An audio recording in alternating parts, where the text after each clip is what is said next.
காக்க உனை இன்றி யாரும் இல்லை. உனை பாடும் தொழிலின்றி வேறு இல்லை. என்னை காக்க உனை இன்றி யாரும் இல்லை. முருகா முருகா.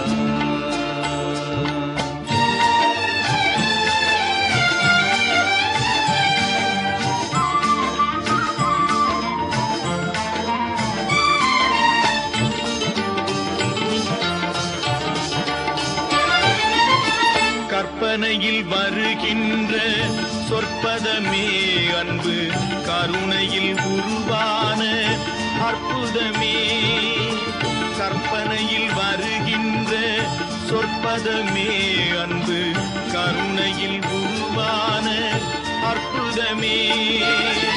சிற்பச் சிலையாக